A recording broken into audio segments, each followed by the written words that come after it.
Он высокопили опущу.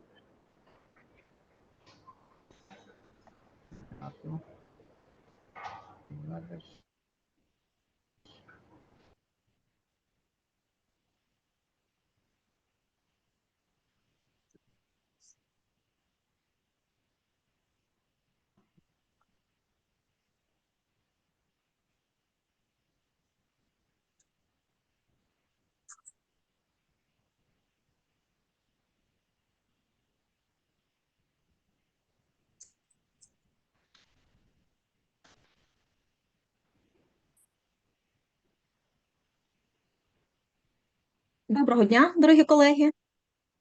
На годиннику 15:00, і ми традиційно розпочинаємо чергову сесію наших вебінарів, які проводяться у співпраці між Асоціацією муніципалітетів Королівства Нідерланди і Асоціацією міст України. Проєкт наш називається «Підтримка відновлення місцевого самоврядування та відбудови і реконструкції громад в Україні». І в рамках цього проєкту ми маємо низку вебінарів, в ході яких посадовці органів місцевого самоврядування Королівства Нідерландів діляться своїм досвідом, напрацюваннями, певними порадами із посадовцями муніципалітетів України. Дорогі колеги, відразу вас хочу просити, знизу є можливість перемикання каналу на глобусі. Якщо ви знайдете в нижній панелі глобус, ви можете обрати мову. І я раджу вам обрати український канал, хто не розмовляє англійською, через те, що наш спікер англомовний. Він сьогодні представлятиме свою тему на англійській мові, а ви будете мати постійну можливість користуватися безпосередньо прямим, спонтанним перекладом завдяки нашим двом перекладачам, які забезпечують проведення заходу. Так само, колеги, хочу наголосити, що наш проєкт має окрему сторінку на Фейсбуці. Зараз мої колеги поширять у чаті посилання на цю сторінку у Фейсбуці. Ми дуже вас просимо теж пройти за цим лінком і поставити лайк на оголошенні про сьогоднішній вебінар. Так, щоб ми розуміли, які теми подобаються, які теми вам цікаві, які теми найбільше зачіпають інтереси сучасного самоврядування в Україні. Ну і продовжуючи, хочу представити нашого сьогоднішнього спікера, пана Герхарда Деккера, який є керівником відділу досліджень і статистики Міністерства охорони здоров'я, добробуту і спорту Королівства Нідерландів. Він є засновником компанії «Динаміка розселення», яка працює у сфері міського і регіонального планування і спеціалізується на допомозі планувальникам складати якісні плани на основі обґрунтованих досліджень, стратегій і моделей управління. Герхард має багаторічний досвід консультування місцевих і регіональних органів влади щодо інформаційного врядування, управління підрозділами стратегічної інформації, розробки планів розвитку територій, оновлення міст і оцінки впливу на навколишнє середовище. Ну і найважливіше, дорогі колеги, це те, що наш сьогоднішній спікер Герхард Деккер – великий шанувальник України, наш прибічник, людина, яка входить в велику спільноту United for Ukraine, тих іноземців, зокрема тих нідерландців, які готові підтримувати, допомагати Україні, і які стоять по наш бік барикад, підтримуючи зміни, які впроваджує сьогодні Україна і за які бореться сьогодні Україна. Сьогодні ми будемо говорити і про засади демократії, правові і філософські. Сьогодні ми будемо говорити з вами про те, що чекає Україну. Ми будемо говорити про можливості, ми будемо говорити про втрати, ми будемо говорити про те, як Україну бачить інший світ. Ми будемо говорити про те, що є найважливішим для того, щоб Україна мала шлях безперешкодний до вступу до Європейського Союзу. Ми будемо говорити про те, як нашим громадам максимально відкрити і використати можливості залучення донорських коштів міжнародної технічної допомоги на свою реконструкцію і відновлення. Як правильно діяти всередині, щоб зовні мати позитивну оцінку. як забезпечити прозорість в управлінні, як забезпечити інклюзивність і партиципацію всіх верств того населення, які живуть у наших громадах. Адже від цього залежить і поступальний розвиток кожної окремої спільноти. І найважливіше на сьогоднішній день, що рух і розвиток відбувається від локального врядування і суттєво впливає на той шлях, який, хоче чи не хоче, але мусить обирати держава. І так, друзі, стартуємо. Я передаю слово Герхарду Деккеру. Пане Герхарде, будь ласка. Thank you very much. I will try and talk slowly. It's not my natural way of talking. To give our lovely ladies in the doing the translation time to give you the best translation possible. Thank you very much for the kind introduction, Mariana. You read most of my CV, it seems, and I was kind of proud to hear what I did in my life. And second of all, before I start, I would just like to take a moment to reflect on what's happening in your country and how it's affecting the people and your local governments. And from what I have seen with the displaced people living in the Netherlands, with which I'm in contact with as well, and the UN network that Mariana already mentioned, the will of the Ukrainian people is inspirational. So I would like to acknowledge that before I start. Now, to get to the content, normally when people talk about accountability, transparency and inclusion, there are three ways to go about it. The one way is to start off with financial transparency and accountability and budgets and those kind of things. It's basically the what and the how questions. I do not want to talk about that today. The other way that people talk about these issues is that they focus in on a specific theme or topic. I would like to stand still at the general concept of good governance, especially for local governments as the cornerstone of democracy. And the last way that you can look at this, and my approach in this is, as well, is you can look at the things that aren't working, but I would like to look at the value that these concepts have for the community, for the economy, for the municipalities and institutions, and for the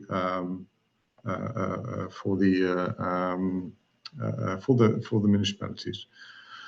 So I'll start off with why these things are cornerstones of democracy, and then I will kind of talk about what it is, kind of a definition, the boring bits. It's only one sheet; we can skip that quickly, and then to current Ukrainian challenges and possible solutions that I, from my perspective as an outsider, see.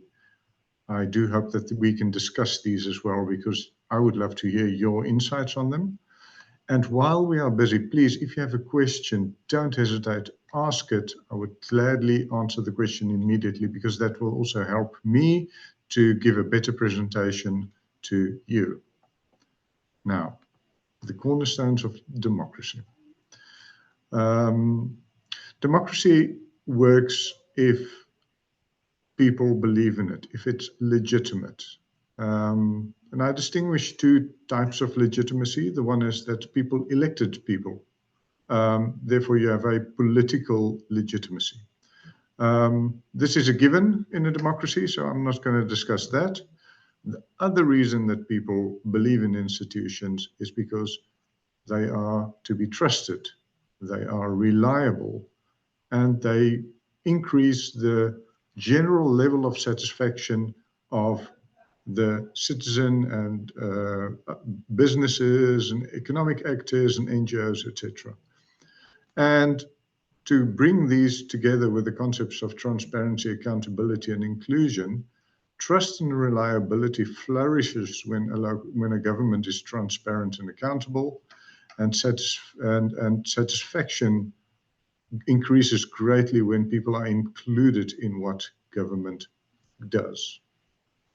Moving forward to trust, it's simple. Now, practice what you preach. Deliver on your promises and be honest when you can't. I've worked in local governments, central government, and other specialized branches of government now for 20 odd years. And what I see a lot is that people try and hide their problems. But what I also see is that when people honestly say that they can't reach their problems and why, or reach their promises and why they can't do it, then most sensible people in society acknowledges that. And then you can start a dialogue about how we can alter the promise or what is achievable.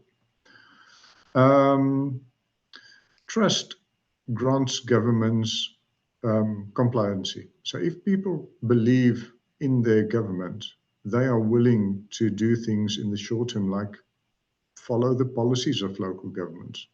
I worked in the Corona unit, as was mentioned, still do, and of the central government.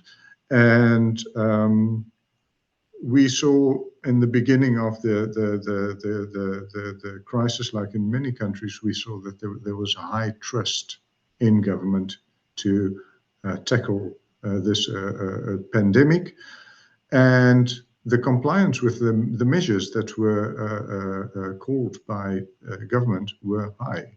Later, when trust lowered, the compliance was not as good.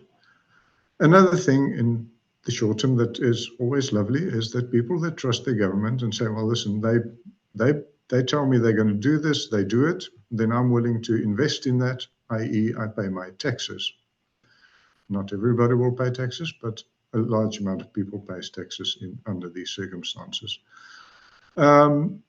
Participation. No government can do or can make society on its own. It's always a co-creation.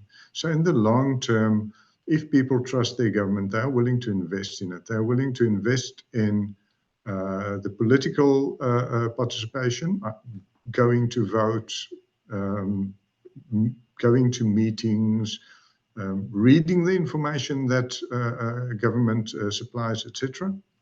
It also strengthens social cohesion, because if people are divided about whether they can trust government or not, that divides the local community in a municipality, for instance, into various groups, and that weakens social cohesion.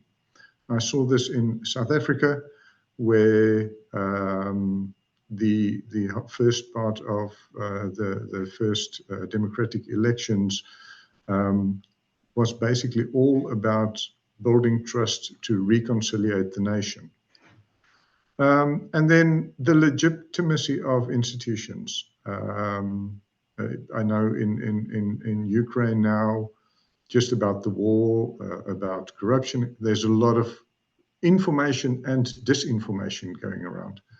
And that weakens institutions. People then, if they don't trust the institutions, they are more willing to listen to disinformation about the institutions. If people do trust institutions, they are more willing to listen to the information about the institutions and discredit disinformation. So if you are transparent about, if you deliver on what you promise, you create trust amongst your community and businesses and NGOs, then they are willing to work with and for local government to achieve policy goals. So trust gives a lot. Legitimacy, reliability, sorry. Legitimacy and reliability is kind of a on the inside of government. If I look at the inside of government, we have fiscal reliability. You have all heard of or read of or been part of sessions about your fiscal transparency, your budget, and allowing people, putting it in the democratic process and allowing people to see it and have access to it. And that's all about inputs, throughputs, outputs, and outcomes. It's very important. It's one of those cornerstones, especially when you're talking to donor organizations. They will focus on this. But reliable policy making is just as important. Do your municipality have a clear long-term vision that it sticks to? If they do, then people can rely on it. For instance, a business will more easily invest in a local government when they know that this government has a strong tradition of supporting businesses and a clear vision on it, and that vision matches their ambitions. So that's one important aspect that's often forgotten by the NGOs. Furthermore, planning, monitoring, evaluation units, and regular reporting. What we see a lot is that people, that governments, when they are criticized, they immediately defend themselves. But in every bit of criticism, there's a little bit of truth. And by being open, listening to the criticism, by sharing your own internal monitoring of what's happening and whether you're reaching your policy goals or not, by having an evaluation unit that's trusted as independent, and by reporting regularly on things that are happening, you create a system where it's almost an automated way to continuously get better at your job as a local government. And if you can share that with people, that increases the reliability they feel towards you immensely. Then we have external aspects. The external aspects focuses on whether society can rely on local government. A few basic tasks that are in the social contract of most societies is that local governments can ensure the safety and security of their citizens. And this is not only in terms of physical safety and security, like for instance, with the police force or those kind of things, but it also has to do with the safety of the investment you made, etc. Local government also protects the institutions it works with. There's a local government that throws, for instance, an NGO in front of the bus, loses a partner. The partner will never come back again. And local governments should minimize economic or social political uncertainty by having long-term strategic visions. So by doing this, you create legitimacy, you improve your legitimacy, and you get a lot back from it. If we go to satisfaction, remember satisfaction is really combined with inclusion. There are two aspects of satisfaction. It's general satisfaction, like for instance, fast, efficient service delivery to most of the people. And you have good communication so people can understand what's going to happen and they can comply with it or profit from it.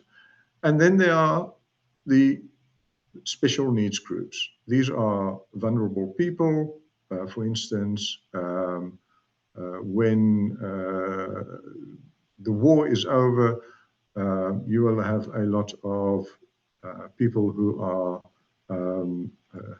having to reintegrate into community, whether that be this ex-soldiers or whether that be the people that were displaced from your communities and are now returning. But you also have people who are sick, the elderly, etc. These are special groups that need special attention. You also have people who focuses on the importance of environment, lobbyists, etc., special interests. They can also help you to achieve certain goals if it's in line with your policy, and they should also therefore be helped along. And then it's often forgotten that you also have drivers of economy, your core industry in the city that provides a lot of work, the startups, for instance, or the IT sector, those kind of cornerstones of the economy, and where you do not have to satisfy the needs by helping them or making them part of a decision-making process, but where you can satisfy their needs by building your policy around supporting their efforts. And one thing to remember in this is service delivery in that sense is not a process with a beginning and an end. It's not a project. It's a continual engagement with people to improve what you are doing and to hear what they have to say. Okay. Accountability, transparency, and inclusion. Back to the first slide, basically, about why it bolsters legitimacy. Summarizing, a government that can be held accountable by society and by itself and is critical towards its own practices builds trust. And transparent and open government is easier to work with and rely on. And a government that includes society in its affairs, and a government that harnesses the energy of society and cares for those who need it is an inclusive government. And doing these three things greatly enhance the legitimacy of a local government. I know that there are discussions about possible elections in the Ukraine going on now. And maybe these are the things, because I believe that local governments are experts in doing these things. And maybe this can help in some of the discussions about the coming elections. So, what does it mean to be accountable? To be accountable, yes? Is there a question or? No? Okay, I'll continue.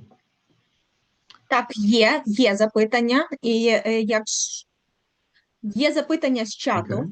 і запитання наступне. Який формат взаємодії та обговорення рішень місцевої влади або потреб стейкхолдерів ви вважаєте найбільш ефективним для України в сучасних умовах? І де, на вашу думку, межа між критичністю за часом і практичністю та партисипативністю при ухваленні рішень?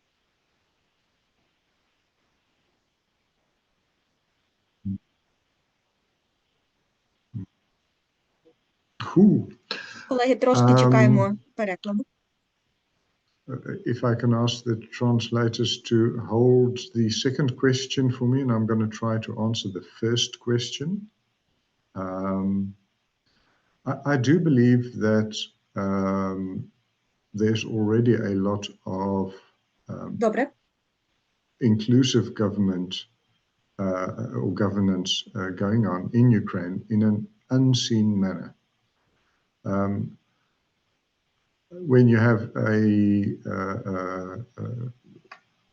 part of town that's devastated by a strike, When we see photos in the West, we normally see people and government officials cleaning up the rubble. And I know that's a very small example and a very normal example, but those are some of the examples of it already happening. When I look at including people in decisions that needs to be made, during a war, decisions have to be made very fast. And it is difficult to slow down decision making because, for instance, service delivery depends on it. And so not all decisions are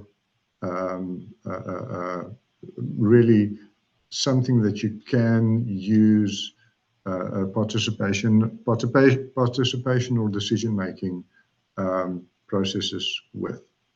But you could have a regular table.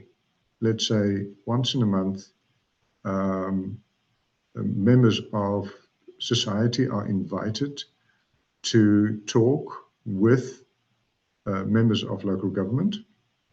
And these could be businesses, it could be inhabitants, it could be anything, where you are listening to how they perceive what is going on, what their needs are, and you don't specifically combine it with one decision. So the idea of the meeting is not to come with new policies or to take a decision. The idea is to listen to society. And then in the decisions that you make, in the communication about them, well, first of all, in planning or making the decisions, preparing them, you can then take the information that you get from society and incorporate that in the way you make the policy. Second of all, when you take the decision, you can reflect on society's needs because they shared it with you. And third of all, when you communicate the decision, you can also directly make a link to society's needs. So they have, first of all, as a policy instrument, you better understand what people are going through, and you can make better policy for that. From a political standpoint, you can weigh society's needs with those of the political needs of the decision makers. And third of all, you can communicate better because you can directly speak to the people and their needs, and you can show that you are addressing them by taking certain decisions. That would be my first approach to starting participation. Give people a podium where they can share their lives with you, and don't try and immediately incorporate it in every decision. And then the second question was, because this was a two-part question.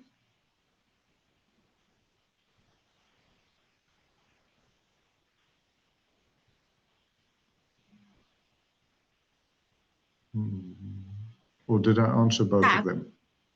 Okay, I answered both of them. Sorry. Okay. Так, колеги, я перед тим, як озвучу другу частину питання, я розповім передісторію виникнення цього питання. На сьогоднішній день в Україні буквально 19 вересня розглядатиметься у Верховній Раді питання внесення змін до бюджету України.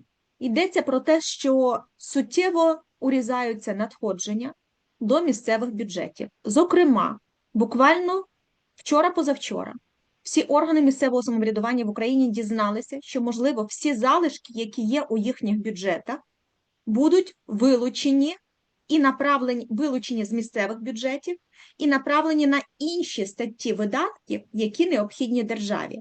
Тобто, коли громада планує на певні кошти, а тут, виявляється, ці кошти громади заберуть. І заберуть вже, не чекаючи кінця року. І вертаємося далі до того, про що ми говоримо сьогодні, до питання, наприклад, партиципації, питання партиципативного бюджету або бюджету участі, як ми його називаємо в Україні, який на сьогодні пропагують багато місцевих рад. І от питання нашого слухача – це те, де межа між критичністю за часом. Критичність за часом означає, що якщо ми гроші на певні якісь локальні видатки не витратимо вже протягом останніх 5 днів, нас їх просто-напросто вилучать. І практичністю та партиципативністю при ухваленні рішень. Ми можемо йти на партиципацію, обговорювати питання, на що краще витратити гроші в громаді, але тоді ми знаємо, що цих грошей може не стати. Поки ми обговоримо, поки ми запустимо процедуру ухвалення спільного рішення, поки ми це рішення ухвалимо, обговоримо, не буде коштів. Як вийти в такій ситуації із комплікативного, такого, ну, навіть непередбачуваного випадку? Що ви би порадили?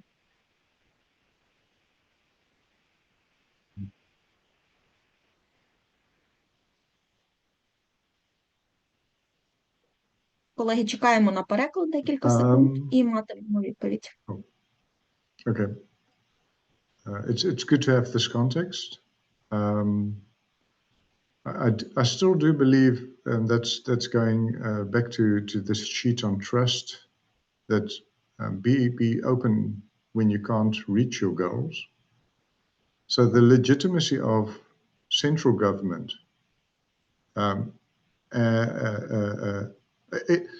first of all, when you think that the budget will be cut and that will make it impossible to do things at a local level, and you might even have a pause in the delivery of services.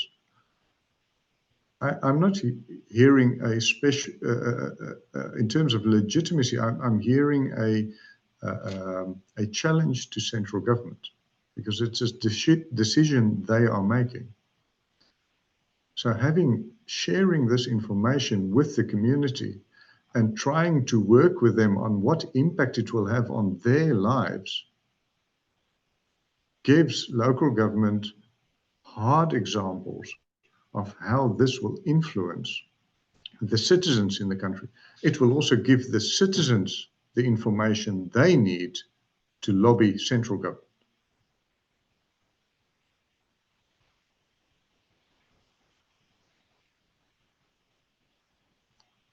So then local government itself do not have to sit in negotiations with central government all the time, but society will decide whether they stand up and accept this or not, whether it ends up in the newspapers or not, etc. Okay. Я мушу трошки уточнити, тому що стало відомо, що є законопроект, і органи місцевого самоврядування почали зараз заявляти про те, що вони не погоджуються. Але часу настільки мало, то буквально недавно дізналися про те, що буде урізання бюджету, причому воно не обґрунтоване, а з другого боку органи місцевого самоврядування почали заявляти на своїх соціальних мережах, на своїх сторінках, в засобах масової інформації про те, що їхні права утискаються. І отут питання, ви праві, Герхарде, питання легітимності, питання теж, наскільки готовий уряд підтримувати партиципацію всіх гілок влади і всіх щабелів влади, включаючи найнижчий щабель влади, який найближче до народу. Тобто отут є навіть конфлікт інтересів з одного боку вищої влади, яка дбає про те, щоб мати якомога більший бюджет, аби ним розпоряджатися одноосібно, а з другого боку звичайні жителі, які живуть в громадах, які наближені до локальної влади, які хочуть контролювати витрати коштів, але ясно, що вони можуть контролювати витрати коштів локальних бюджетів, але вони вже не можуть контролювати витрати коштів із всеукраїнського бюджету. Тому що тут процедура на сьогоднішній день ще не працює. Процедура контролю за кожною копійкою, яка витрачається із державного центрального бюджету. Оце коментар. Це коментар і теж цікава ваша думка.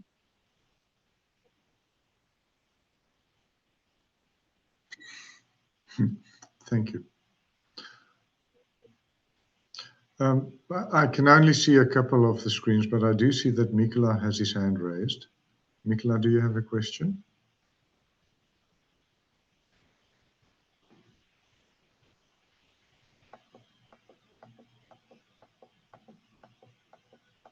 Ні, я будь хотів ласка, в пане цілому запитати, але з питанням Мар'яни, це буде таке дуже складне питання, тому що я хотів запитати, як ці інструменти, про які ви розповідаєте, допомагають громадам залучати європейське фінансування та міжнародне фінансування, тому що ці інструменти дуже важливі для європейських партнерів. І я хотів вас запитати, як наші українські громади можуть цим скористатися.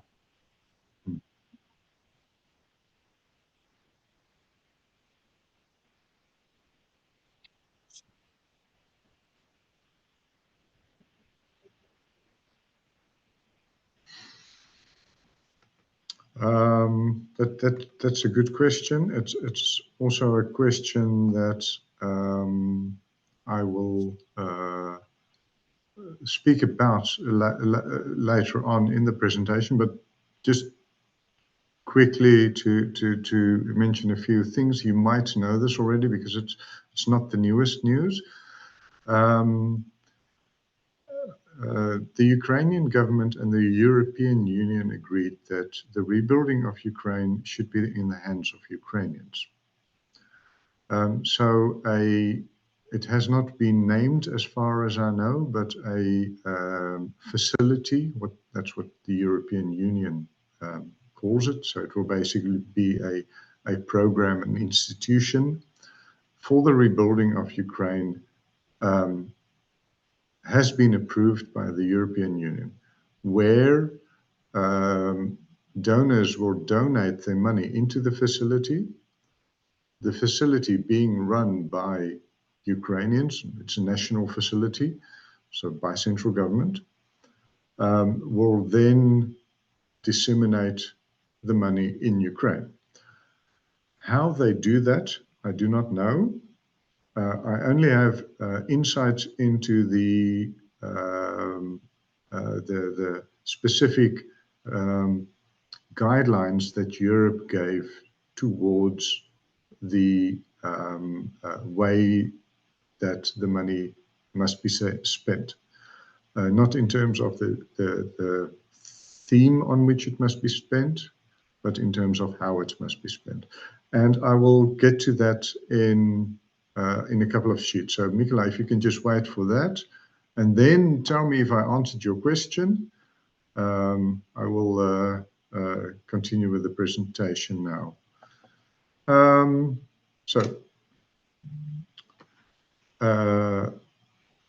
You are accountable if you can justify your actions. You are transparent if people can see what you are doing, and you are inclusive when you allow for people to become part of the whole. Okay. Why is this important? This is what we see in the Netherlands. We kind of have two main news stories at the moment. Sorry. The first story is about the war itself, where it is, what's happening, and where the progress is made, and the drone strikes, and all of that. The second part is about corruption. And not necessarily every time that something happens regarding corruption, but more in terms of the negotiations about funding and delivery of aid, etc. It's always a discussion in the background about, yeah, but this must be, the Ukrainians must be held accountable for the money that we give. And that's whether it's in the United States or here in Europe, that's the basic need. And then everybody goes to Transparency International, and they talk about the rank of Ukraine, the score that it got, and the percentage of people saying that they have to bribe officials to get service. So I don't know how this discussion is held in Ukraine, but know that being a legitimate government also has a rather large effect towards the outside world, towards the future donors and the current donors. And as I said, rebuilding Ukraine will be, when we think about that, when I think about that, the one thing I think about is the donor demands, because a lot of times in my experience, I have seen donors demand things that should be normal in their context, but which is very difficult to apply in, for instance, a war, those kind of things, or the reconstruction phase. That leads to difficult bureaucratic processes and decision-making on both sides, on the donor side, but also on the side of the receiving party. For instance, the donor says, you must have an accountability policy, and then the local government says, yeah, well, we are willing to make that, but it will take 6 months. And the donor says, well, come back in 6 months and then we can talk about the money. So it slows down everything. Whereas you want to rebuild as quickly, you want to get the community together as quickly, and you want to absorb or go back to normal and better even in the long run, and therefore speed is of the essence. The second part is the returning of displaced peoples. Now, I'm not talking about the people that left the country to go to other neighboring countries or European countries, but also talking about the internally displaced people. And I'm also talking in a certain sense here about the military. People who were called up and are serving now, and they will come back. And all of these needs will have to be met by local government. These people are all coming back to their community. They're all having their own stories and their own problems and their own experiences. But within local government, that has to be given a place. And the long-term ambition that Europe has said, and that Ukraine has also stated, the ambition of making Ukraine a part of the European Union in the future. All of these aspects, in my belief, rely on these three pillars of legitimate government. For instance, if you want to join Europe, the European Union, you will have to work on transparency and accountability and inclusions, because most of the laws are geared towards that, and those laws will then become laws in your own country. See? Then if we look at the donors, this is a part of the website of the European Union about rebuilding Ukraine. Here you see the Rebuild Ukraine facility, and that facility will what they say will be embedded in the European Union. So Ukraine, in spending the money, will have to comply with the same type of procedures and laws that other European countries will have to comply with if they receive grants, etc. So transparency, accountability, financial management, etc. Then we get to the significant emphasis on rule of law, the fight against corruption. Those are reactive things in my belief. And then we get to the positive things, the things that local government can do, can look forward with, can grow with, is to work on the climate, the environmental, and the digital policies and European standards. And lastly, basically the most important sentence of all of this for me is the recovery efforts must be inclusive. It must be a multi-stakeholder process. Government cannot do this alone. And neither can the economy, nor can society, and nor can all of the donors. Everybody has to work together. So, Mikola, did I answer your question?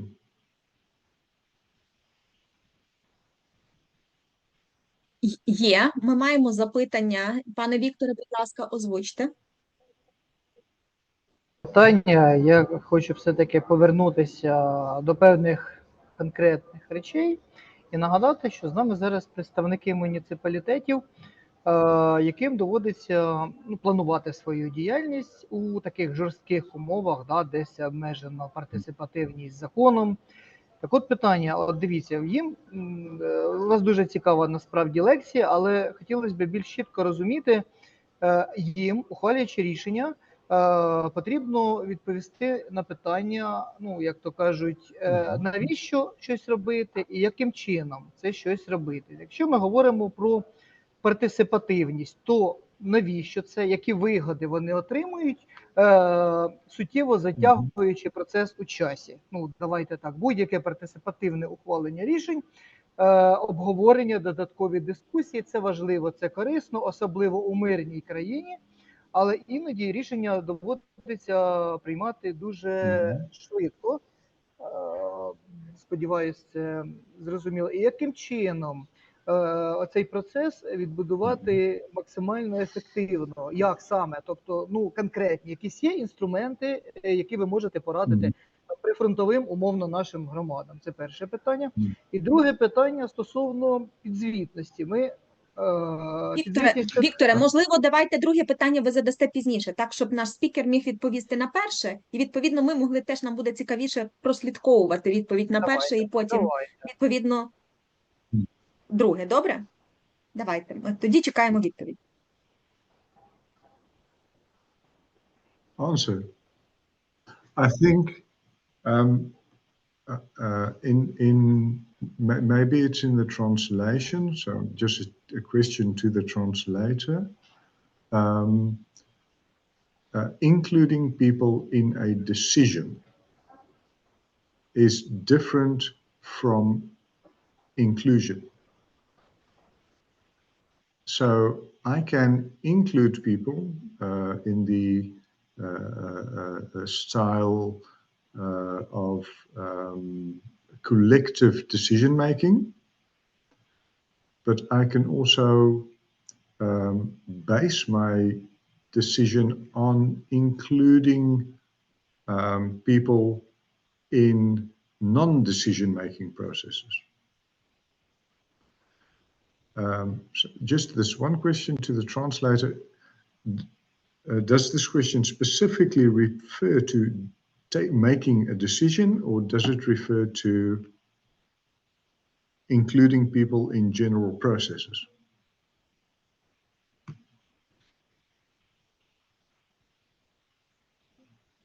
Можна я уточню питання? От дивіться, давайте... Щас. Я можу уточнити питання, щоб воно було більш точне? Так, Вікторе, будь ласка, уточніть. Питання дуже просте, насправді. Де ця межа?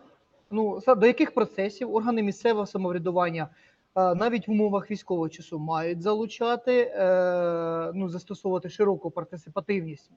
Тобто проводити обговорення, проводити збори, ради створювати. А де вони можуть ухвалювати рішення, скажімо так, самостійно, і потім висвітлювати ці речі? От як би ви порадили? От дивіться, вони, громади наші, вони в складних умовах. До того ж, пані Мар'яна сказала, що змінюється законодавство, і швидкість реакції на зміни, воно має бути досить швидка. От як би ви порадили як експерт? Де ми, умовно, можемо послаблювати цей процес партисипативності, долучення, широке обговорення, а де це в будь-якому випадку має бути. Ну, зрозуміло, там враховуючи там норми чинного українського законодавства, оскільки це теж нормами певними регулюється. Будь ласка.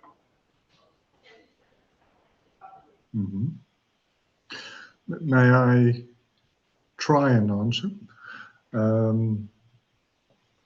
One example of including people in decisions and therefore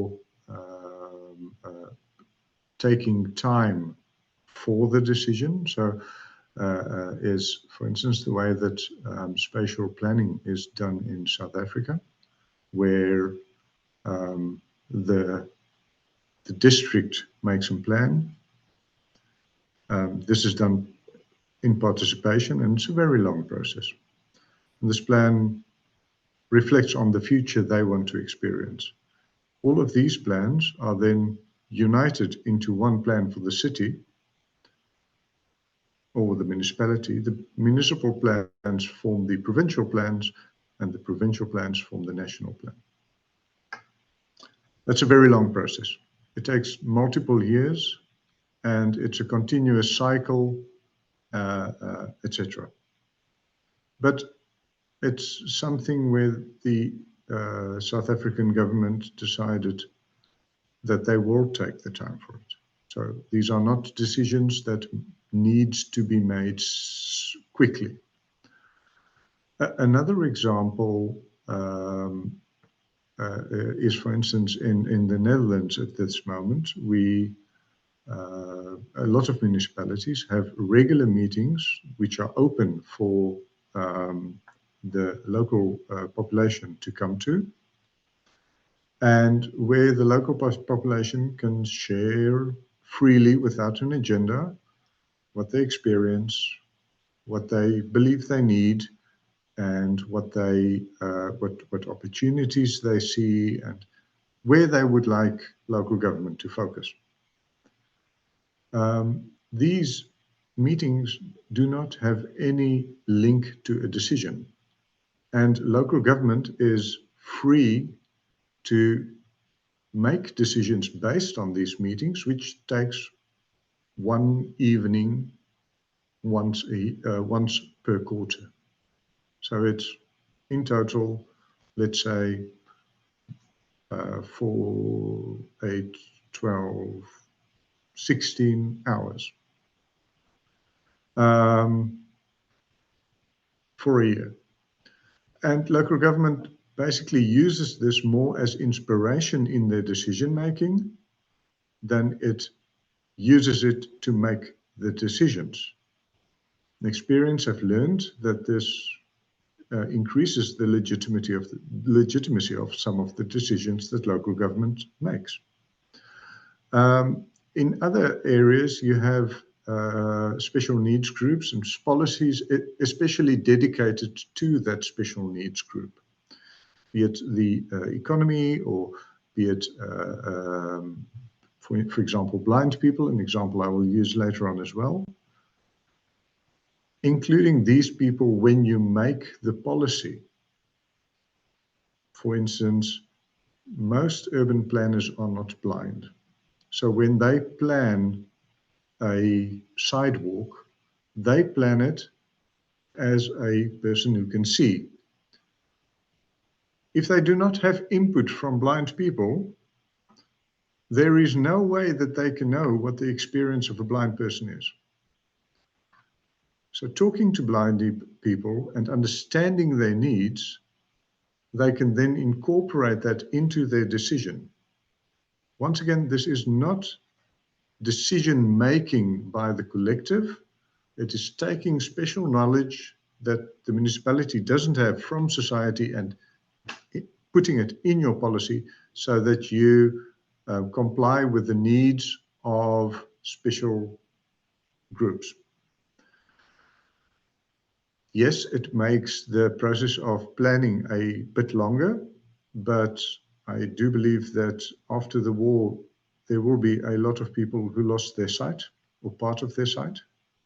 And this might just make the difference for them to be able to move through the city unimpaired, instead of local government having to make the next policy to have taxis drive them around whenever they need to go to the doctor. I know this is generalized answers, okay, but I just clearly want to focus on the fact that there are some times when you have to take a decision without consultation. There are times when you consult people to incorporate it into your decisions. And then there are times when you make policy with special interest groups who can allow your policy to be better. And there are times when it is important, so important that local government feels that it's so important that everybody has a say in, for instance, the strategic vision for the city, that process is given more time and is made slower by allowing everybody to participate in it. So there's not a right and a wrong way. And you don't always have to have participation, but when you do, and when you have the space to do it, it does improve the results. If you do not take the time for it, but you still want to force it into your process, the risk is much greater that you will destroy your legitimacy, because people will say things which you cannot incorporate in your policy because it's going too fast and it's not included in the decision making, or they do not have a say in it, and then it basically destroys your legitimacy. One example of this was a process in the municipality of Almere, close to Amsterdam, where I used to work. And the local government made a plan with one of the neighborhoods on how they would love to revitalize the neighborhood. It was a bit of an old, rundown neighborhood, and government set aside a budget to revitalize it, and they wanted to hear from people how they can do it. And it was a lovely process. Everybody talked about it. Everybody was enthusiastic. At the end of the day, there was a lovely plan. Yes, it took a year to make the plan, when normally it takes 6 months. But at the end of the day, when these plans were up for voting in the City Council said, well, as a matter of principle, we as the council have the mandate to enact a plan. And since we as a council were not part of the process, we will not enact the plan. And that destroyed the legitimacy in the neighborhood that was built up. So there are some reasons not to have an inclusive process, but rather to allow people to, for instance, read your decision and react to it. Give them a week to do that before before it is brought before council, and then you can also, without great delay, give people a chance to change the process. Okay. I'm going forward. The challenges and solutions. Now, once again, I'm an outsider. These are my views. I do believe there's a lot of things that, as insiders in this situation, in Ukraine, personal experiences, you might find that what I'm saying really does not apply to Ukraine. Feel free to do that afterwards. Please give me some chance to explain what I see. Service delivery. This is the public space example I am talking about. This quote's from a blind woman who also said that there is a difference between being included in the city. In other words, I would love to be part of the city, and having the city made accessible. She said, with accessibility, I can go where I want to, but with inclusion, I'm willing to invest in it. So what service delivery base, a lot of time what happens, and whether this is removing refuse or the sewage water, providing permits, there's a lot of things, caring for the poor, etc. Be accountable, have regular evaluations, and be critical about what you are doing. Be publicly critical towards yourself. Tell people that we have seen that this doesn't work that well, and we are going to improve it. These are our plans. Make that part of the regular process of the execution of your service delivery. The second form is procurement. I'm not going to say a lot about it, but basically use sound procurement procedures so that you prevent corruption, because corruption bleeds away the resources before services are delivered. Be transparent.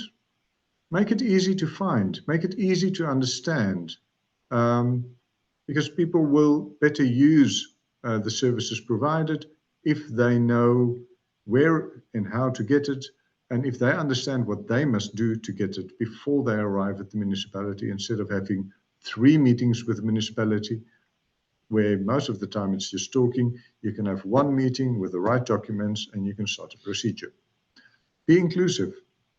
Special need groups, especially, and also continually improve through participatory design. This is especially important in the digital age.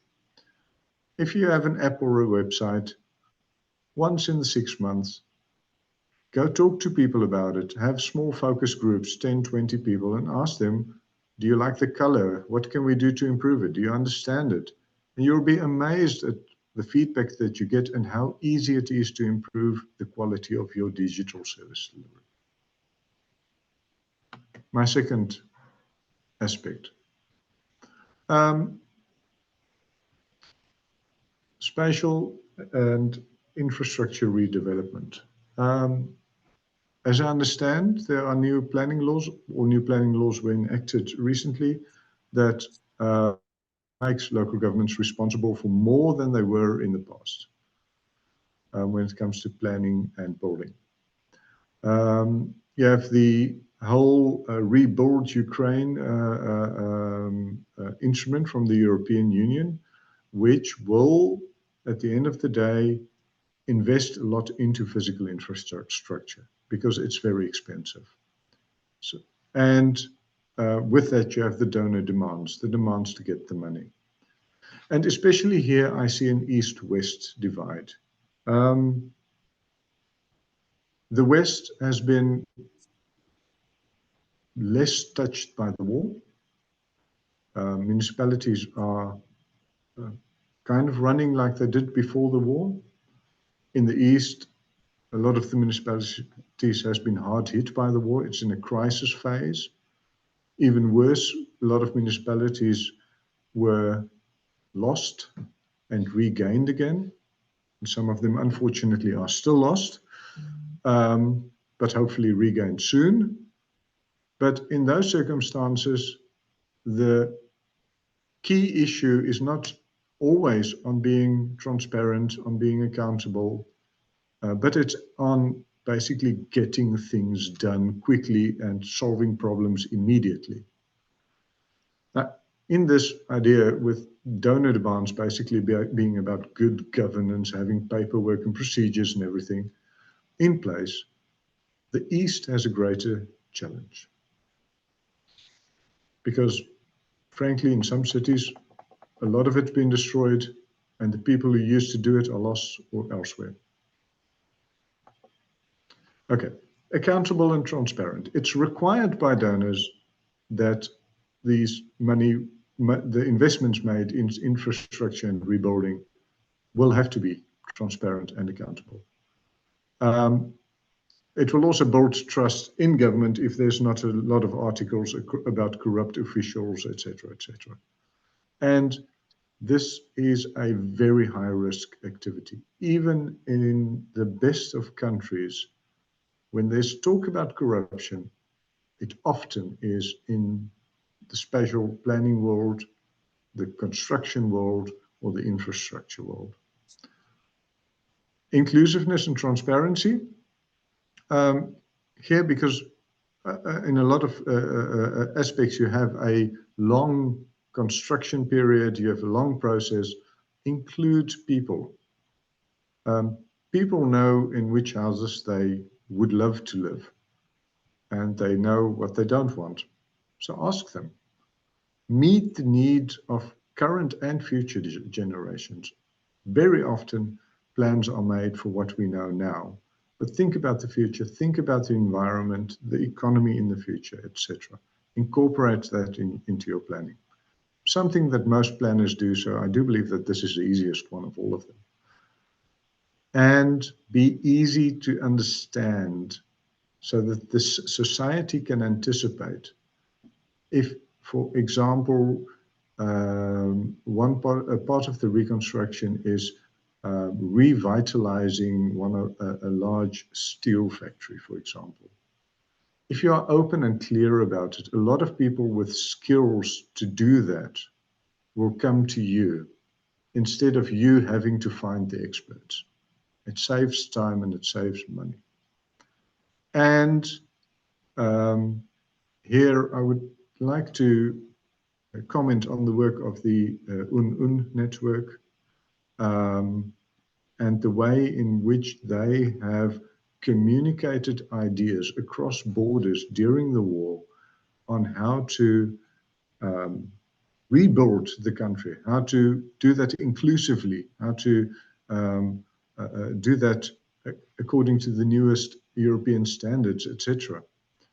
So these people are in contact with a lot of your local governments, and maybe as a local government, you are also in contact with them. But don't forget, this is one of the things that if you specify transparently what you want, there's a lot of Ukrainian capacity available outside of Ukraine who would do anything to play a part in the rebuilding of Ukraine. Don't forget this network. Then I'm coming to my last theme, democratic processes, and we'll have about 20 minutes for discussion after my conclusions. Let's be honest, this building isn't the hardest hit building in the whole of Ukraine, but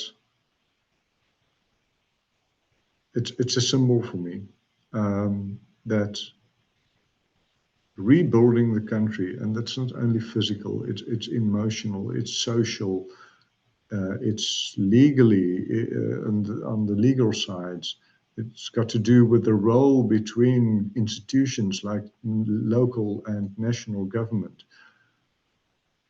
This is something that can only be done if everybody works towards it. The communities, the businesses, civil society, NGOs, governments working together to reach this goal. Therefore, I see a couple of challenges. One is for people to work together, they have to be able to trust each other. So I'm getting back to accountability. Not only should government be trustworthy to the donors, not only should they be trustworthy to their local community, but they should also build trust amongst each others to work together. Local governments, national governments, provincial governments. And do remember that there will always be contradiction between the needs and wants of every level of government. The neighboring city might love to build that industrial zone that you are trying to build.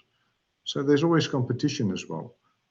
But even in competition, like when you watch a good football game or a tennis game or any other sport, people trust each other because they have rules. And therefore they play against each other and struggle to win from one another. So trust and accountability can also happen amongst competing parties. Transparent. Make sure that people know that they can participate. This does not have to only be in the decision-making process, but if you have, for instance, if you are rebuilding the housing stock, make sure that the displaced people in Ukraine and outside of Ukraine know that you're doing it and know that it will be finished in a year's time, so they can plan when to come back. Just an example.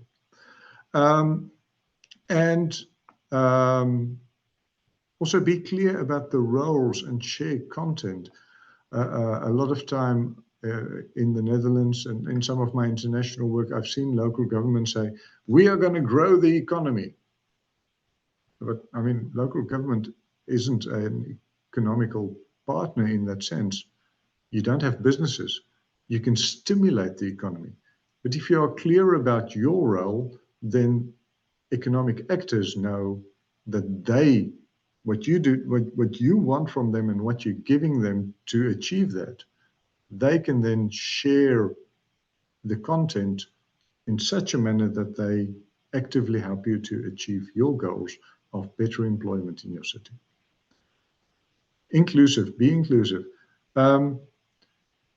Design with interested and effective parties. And design is not only architectural designs or urban designs, but also if you are making a new policy regarding challenging poverty in your city, talk to all of the actors who are either people who are poor, who experience it and understand it and know what can be changed to help them, but also talk to the NGOs, to parties that focuses on the needs of children, for instance, and how they can help you to achieve your policy to help the children in living under poverty, for example. They don't have to be part of the decision making. They only need to be part of the policy making. And that please always, and this is the role of local government, is to make sure that those who cannot speak have a voice, and whether those are the future generation, the environment, or the disenfranchised people. Always look at the general good when you are taking decisions. And when you do that, you are bringing everybody together to help you to rebuild Ukraine. My conclusions. Local governments, I believe, are the key of the reconstruction and development of Ukraine, because they are the government that most people have contact with. They are the face of democracy. If you fail at the local level, it's very hard to succeed at the national level. Most projects will be deployed within the boundary of local government. If that's a subsidy, if that's for poor people, those people live within the government. If it's for a highway, the highway will go across the borders of the municipality. And please, one of the biggest challenges I see, keep those who stayed during the war and those who have been displaced. They will form a sort of an insiders-outsiders problem for local governments. But for instance, the people who stayed during the war will talk about the hardships they had and everything, and accuse the other people of having it easy while they were elsewhere in the country or outside of the country. Whereas the outsiders will feel that they left and that, but they didn't have it easy. It was a difficult life for them. And they're now coming back to rebuild Ukraine. And if you can't bring these two parts of the community together, you might have constant tension amongst these groups. So if you can heal society, which is way more difficult than rebuilding houses. If you can heal society, that's, in my aspect, the greatest challenge for a local government after the war. And then I already mentioned the East-West divide. The East needs more funding, has been harder hit by the war, but the war has made compliance difficult, whilst the West is closer to compliance. And if the donor countries want to invest their money quickly and be gone, there's a possibility that the West might get proportionally more funds than if the playing field was equal.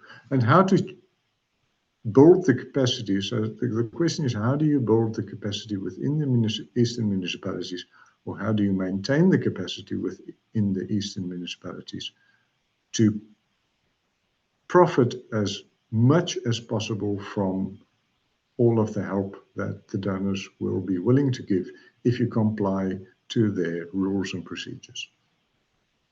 And my last sheet, even if elections are held, whether you are for it or against it, do remember that a change of government will greatly influence your policies. As civil servants and active participants in the local governance questions, you know that changing of governments is always very difficult, and especially when you look at your long-term plans. There is a national anti-corruption drive. You have things like DREAM, etc. And I know it's frowned upon by many local governments, but they kind of have a system with DREAM that is already acknowledged as acceptable by the donors. Might it be easier to copy that to the local government level, or to even participate in DREAM? I don't know, but use things that are already working for the donors. And then Law 608 for financial support in the different regions. That's in preparation, I believe, of the facility that the European Union is currently setting up, the Rebuild Ukraine facility. And it already describes what you need to do to get funds. And knowing this, I would kind of challenge you to, as municipalities, work towards a standard way of doing this, and work with your council of municipalities to get one type, one template for all applications, so that central government does not have to work with 5 or 10 different ways of doing this. Have templates for your evaluations and your reporting and so forth, just to make it easier for everybody, and especially to help the smaller municipalities in Ukraine to partake in this process. Those are my conclusions. Thank you very much for listening, and I hope I didn't bore you to sleep.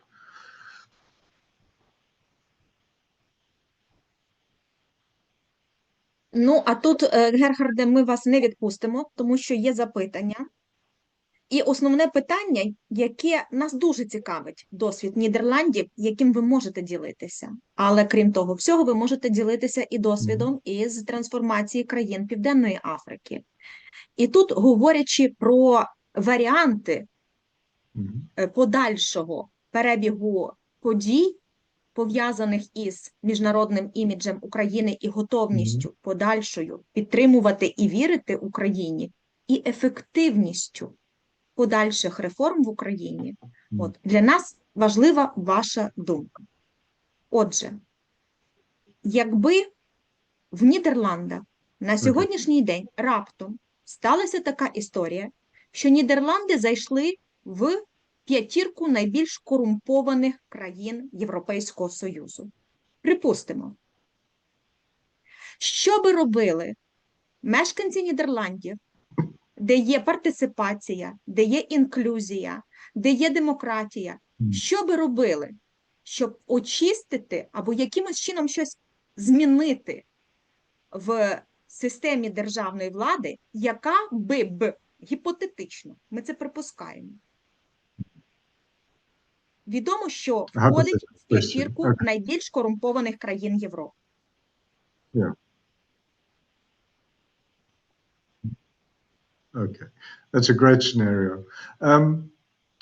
I think I'm going to actually combine the two questions, because the approach towards corruption in the Western world, in the West, in Europe, is vastly different than the approach to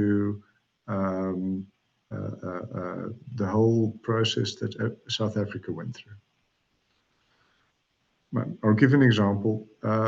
First of all, the story of South Africa. The apartheid government, first of all, did not have any democratic legitimacy. Secondly, they were corrupt as well. And thirdly, a lot of pain was inflicted. It wasn't a war, but it was 300 years of oppression. The Americans had slavery, South Africa had apartheid. And when they started the reconstruction and development program, as they called it, one of the main focuses was on inclusion. So they did not focus on transparency or accountability as much. They focused on inclusion. They wanted to make sure that society recovers from apartheid. The other problem was that the apartheid government, you had local councils, but it did not cover all of South Africa.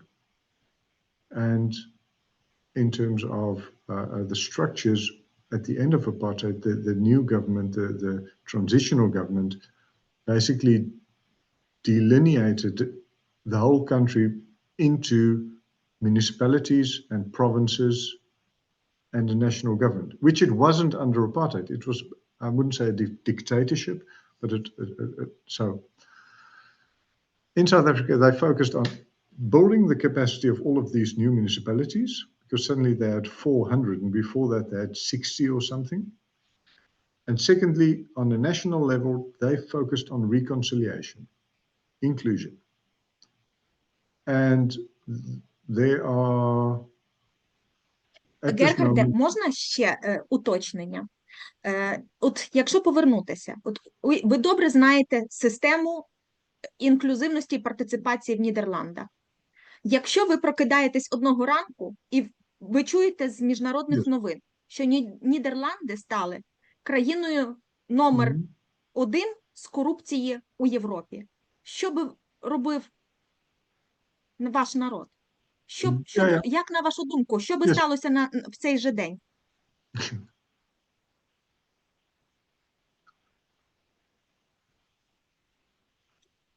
What people will do. I think the first response of government will be to defend itself. No, we're not corrupt. That's mostly the first response of every government.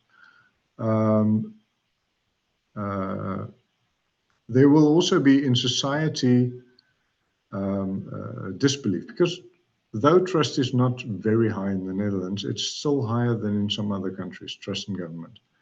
And as such, this will greatly affect the trust in government. It will greatly affect the trust in the institutions.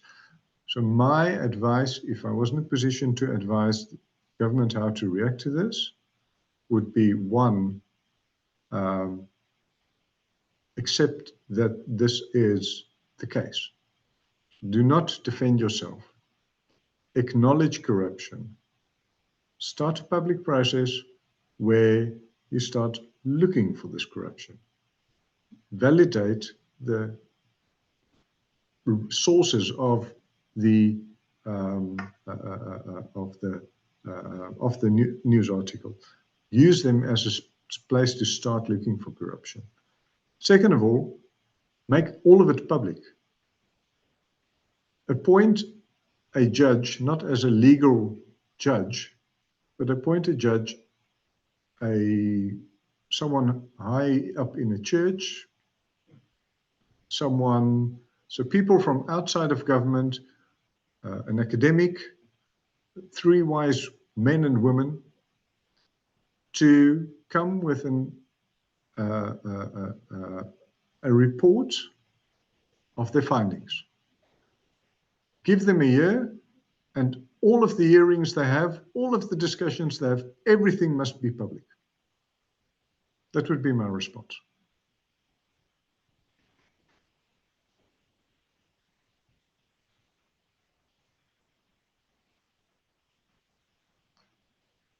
And what I'm seeing in Ukraine when I read the papers is, no, we are not as corrupt as you say we are. We have a corruption unit, so all the problems are solved, and we have all the checks and balances in place. And I know fighting a war and looking into corruption at this moment, it's very difficult. But acknowledge it, own it. There will be corruption. Even in the Netherlands, our news has been full of corruption the past 3 years. People profiting from the COVID pandemic, etc. So there's always corruption. Every country has corruption. It's just a question how you deal with it and how you keep on trying to deal with it. The European Union has strict anti-corruption laws, not because the European Union isn't challenged by corruption. They have these laws because they are challenged by corruption.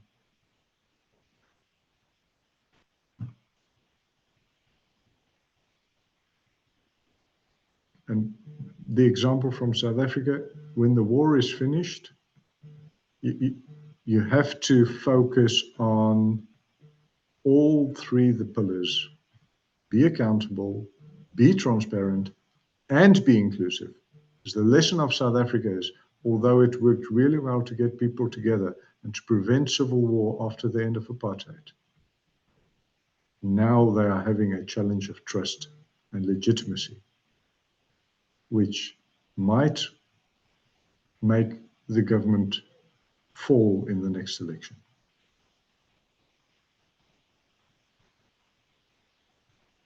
Okay.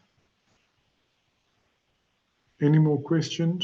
I'm almost out of time, but there's time for one more question.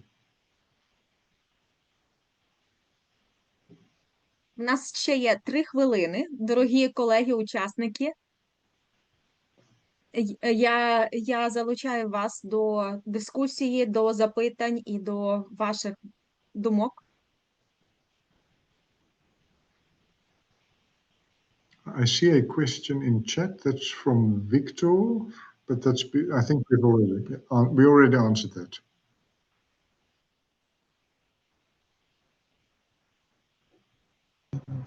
Так, давайте. Я, да? Так, давайте пане я. Вікторе, будь ласка. Я б все-таки хотів повернутися до таких практичних речей, можливо. От ми дуже багато говорили з вами, що от потрібно щось робити, ну, бо це там красиво, чи там це вища легітимність.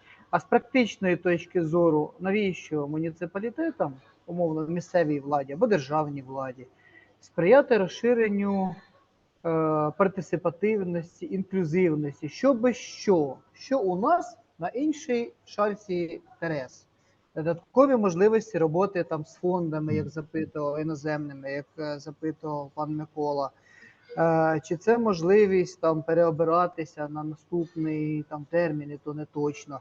Чи можливо якось краще планувати, адже ми розуміємо, що загалом до місцевої влади вибирається або призначається, там у випадку адміністрації, загалом фахові люди, які чітко можуть ідентифікувати теж проблему.